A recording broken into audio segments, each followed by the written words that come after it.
Well, it certainly took us long enough to get in here. Am I supposed to be worried that the door behind us locked like that when this is the exact place I want to be?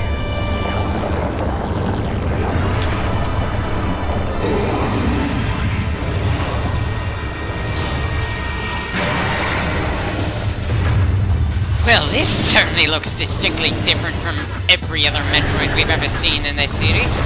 Very distinctive indeed.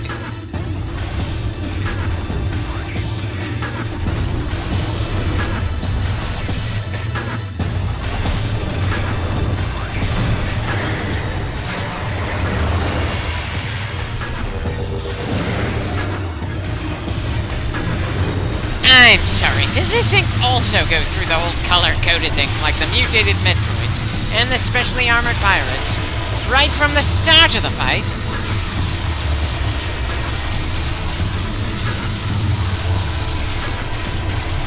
Oh, that's not a genetic flaw. That's just a gimmick that we've seen quite a few times in this game to make the player more familiar with all four of the beams at our disposal.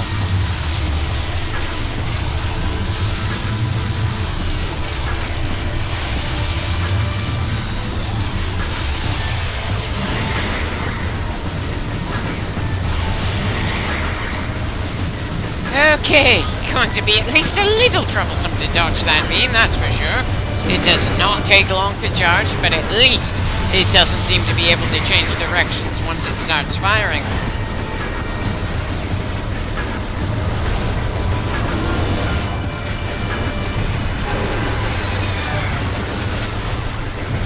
Well, this thing's missiles look more like they have a tracking function than Ridley's.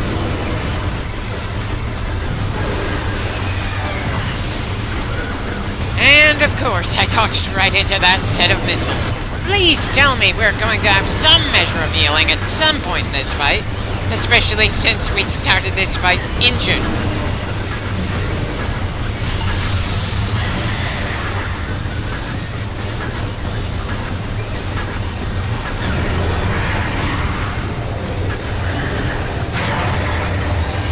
Well, we've done enough damage for the big guy to change that weakness that he's got right now. Not too many differences so far, and we've barely done much damage to him. Still, this battle only just started. Hopefully, it'll be a meaningful long instead of an obnoxious long, like the room we had to climb in the previous clip.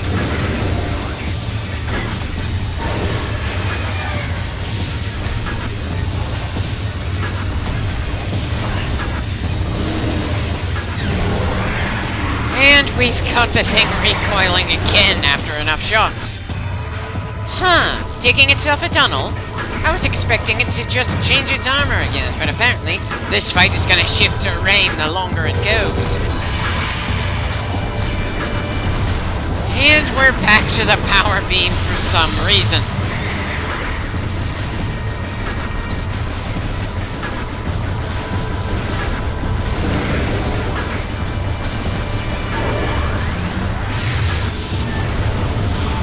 Well, that attack certainly looks new.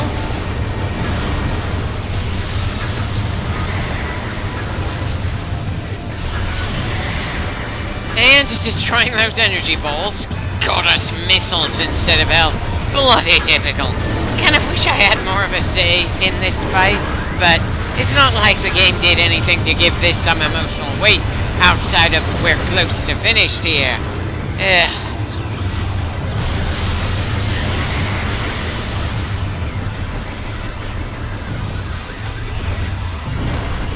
Well, I certainly had more luck with that one, that's for sure. Still, as much as I appreciate the ability to regain lost health during this fight, I'd prefer to be able to cause damage more quickly to our target.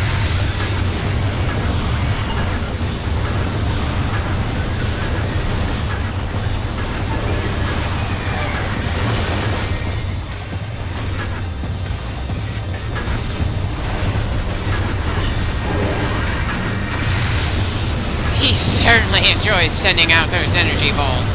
Kind of makes me curious just how much damage we'd be able to take if we'd let them hit us. But I suppose I'm just too eager to be done with this game to let one of those balls hit us for sheer curiosity's sake.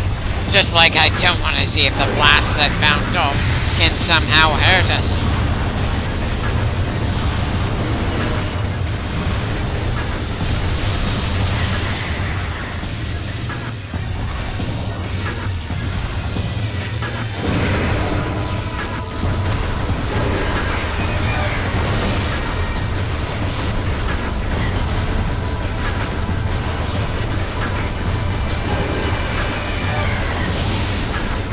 Yeesh!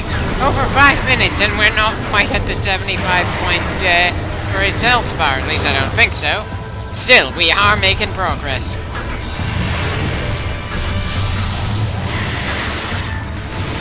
Well, at least his attacks seem at least a little different now that he's using the ice part of things. I didn't really see much difference between the power and wave beam forms, but then there might have been a subtle difference that I just didn't manage to catch in this chaos.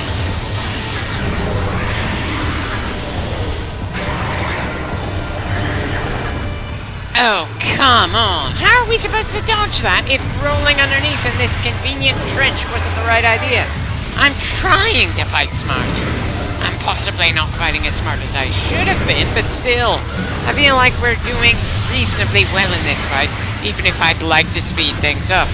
Still, that run-in attack, I don't see how I could have done anything different to avoid it from there.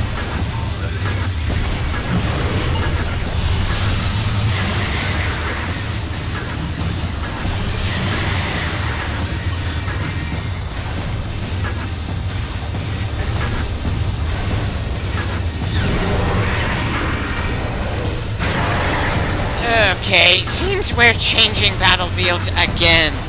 Let's see how that changes things up.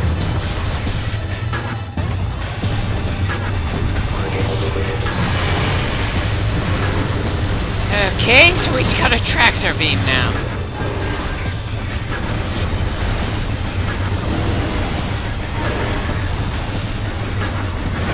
Okay, that's certainly a new attack, considering he's in power beam form. It looks more like something I would expect with the ice beam form. But still, nothing that makes me go outright, oh shit.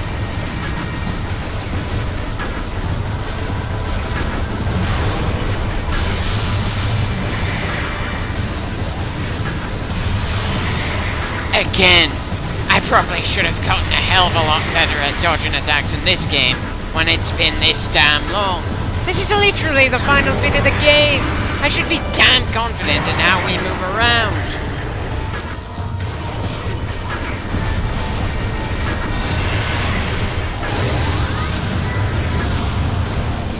Okay, now the wave beam form is using an attack I thought was linked to the power beam one.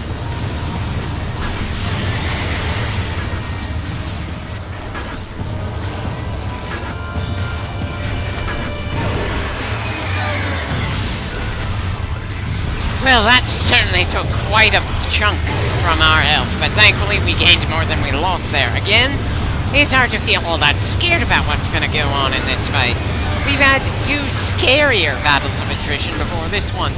The rock golem thing, and Ridley just 2 clips ago. I get what they were trying to go for, but I just can't find it in me to be all that concerned about the damn thing, especially when it's been providing us with so much health over the course of the fight.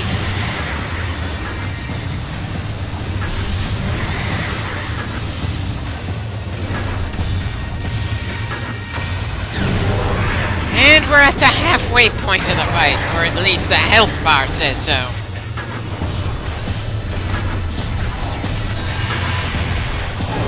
And finally, he's in the plasma beam form.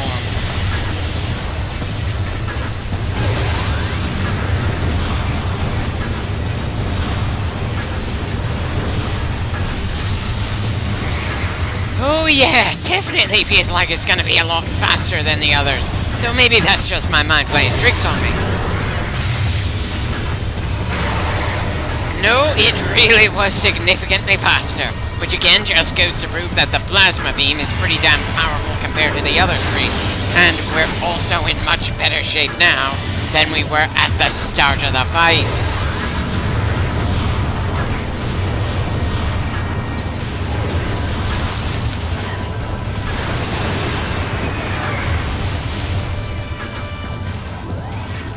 amazed I didn't manage to actually get hit by that second energy ball there.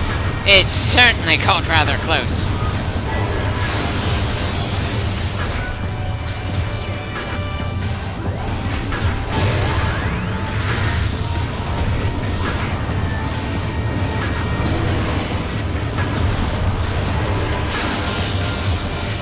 Have I mentioned that the Ice Beam's greatest drawback is the fact that it has such a slow down firing rate? Because that feels worth reiterating. Anyway, time to go down yet another hole to keep chasing this thing. Are we sure this thing is supposed to be a Metroid? Because I'm not getting ultimate Apex Predator vibes from this thing. It feels to me like we're chasing after a deformed rabbit of some kind.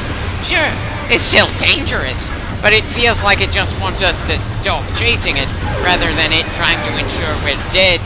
Seriously, in this game and many of the others in the Metroid franchise, we've gotten used to enemies that will relentlessly try to attack us all the damn time.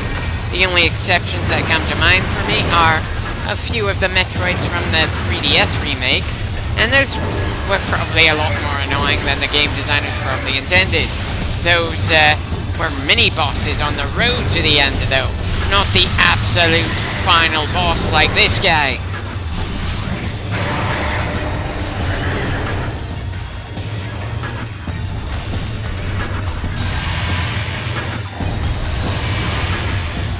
Okay, so he's just rapidly changing forms on us now. Mildly annoying, but nothing that makes me feel downright worried. Just need to wear the big guy down some more, then go through an escape sequence, and then we're done.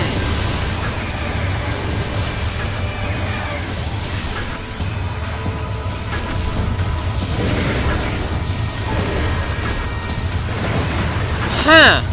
Wonder why he stopped rapidly changing the armor configuration around him to make the fight a bit more troublesome from my end. And just as I mention it, the big guy remembers he can do that as well. Yeesh.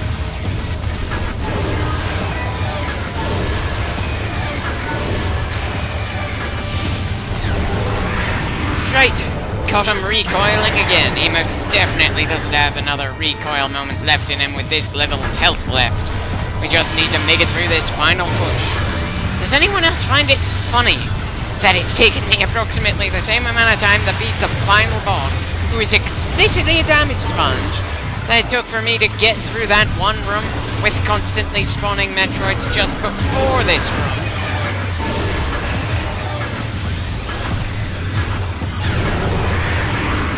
Okay, so he does have another recoil moment left in him before we're done with this fight. My mistake. Though it still looks like we're gonna finish this fight in better shape than how we started it. All those tools and armor, and it's somehow less menacing than the baby form of the same species.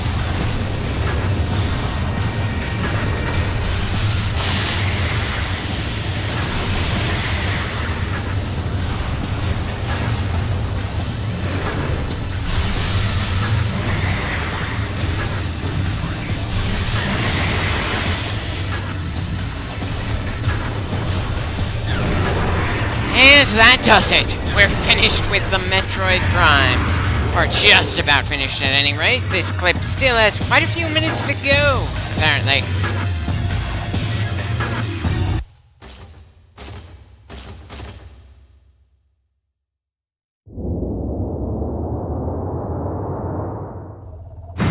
Wait, jumping down yet another hole?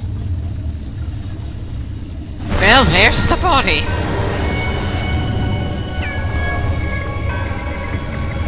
And now we're fighting some kind of ghost that came out of it?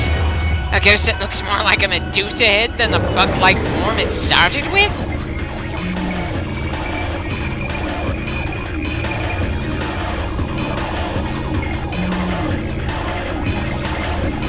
Invulnerable to conventional weapons. I'm sorry, but I didn't exactly bring a proton pack. We probably should have, though, considering all the other ghosts in this game. And somehow, the ghost can form Metroids out of nowhere, because why the hell not? I know it's supposed to come across as scary and awesome, but it's just feeling ridiculous and drawn out to me somehow.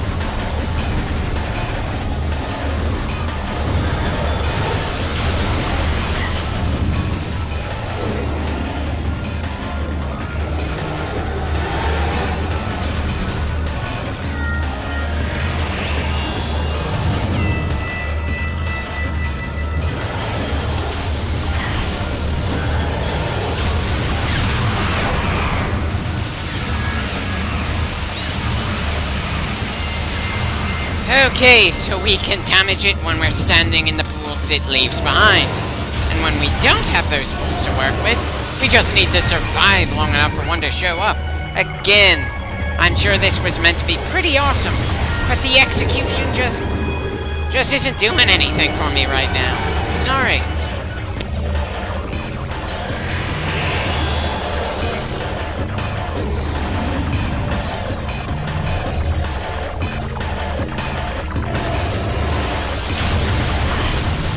Right.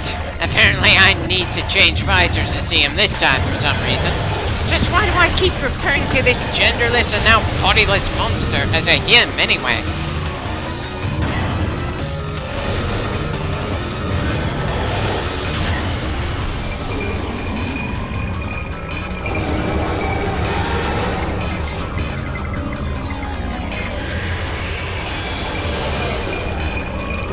There is just so much about this stage of the fight that, on paper, probably made it seem so much more daunting than the form we just finished with. Hell, I'm sorely tempted to just fast forward through this fight because it's so utterly one-sided even in comparison to the fight we had with the previous form of this same damn creature, that I just can't find it in me to give a damn at all. Well, I suppose that's a bit unfair, since something is going to happen as a result of this fight that will only really show itself in the next Metroid Prime. But right now, I'm only concerned with finishing this first game, not what's going to happen in the next ones. Oh, goody. The Primus decided to spawn babies out of nowhere. No eggs required.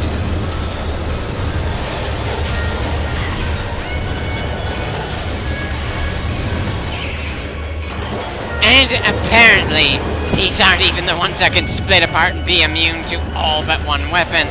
These are just as bog standard as they get. I'm really starting to get the feeling that the end of this game was rather rushed, and that rush is the reason they came up with the artifact hunt in the first place. People are less likely to bitch about things that don't make sense, even in the game's own lore, when they're tired and just want to get to the end. So the joke's on them. I tend to bitch about things whenever I notice them, even if I like the overall experience, no matter how tired I am that far in.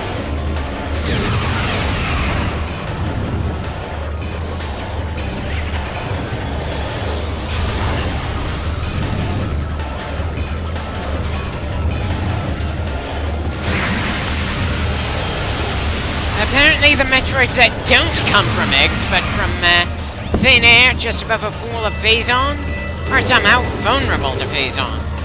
I suppose that makes about as much sense as the creature that makes the Phazon somehow being weak to it as well. But at least Phazon being weak to Phazon is something that will come into play later in the series as well.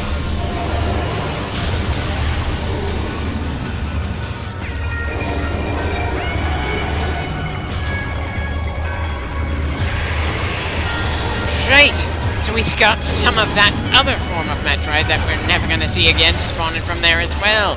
It's not just babies. Again, I'm sure that was supposed to be scary, but it's just falling flat for me.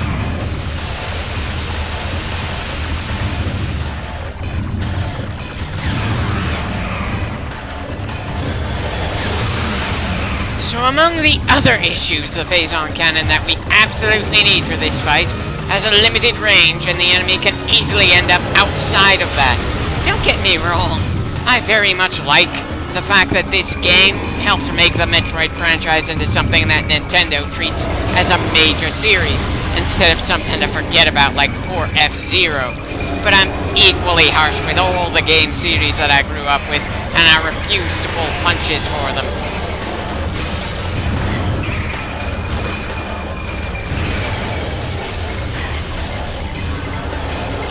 I suppose I should give this form of the Metroid Prime credit for doing more damage than the other form managed, but it doesn't change the fact that the ghost part of this fight feels like a total asshole, or that it has a rather dull attack pattern that doesn't manage to make me in any way intimidated.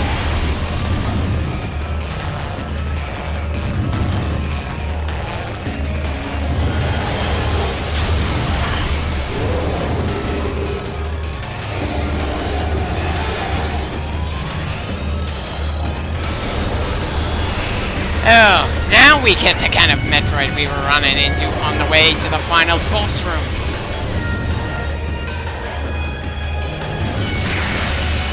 They're not nearly so troublesome when we've got a gun that goes straight through those defenses.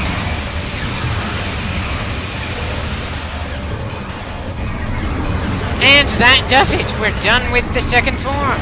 It certainly looks more interesting when it's doing freaky death convulsions here than when we were fighting it.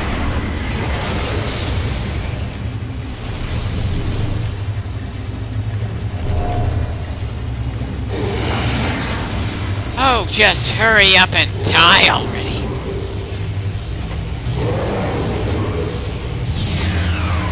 Huh. So it pulled the Phazon suit right off us. On one hand, I can understand that, since Phazon is going to continue to be a thing in the next two Metroid Primes. So why let us keep something that cancels out some of the effect of that? On the other hand, though, we generally tend to be missing a number of upgrades from one game to the next. Hell, we didn't get the screw attack at all in this game. We also didn't get an escape sequence for some reason. Ah well, it was still a fun enough ride.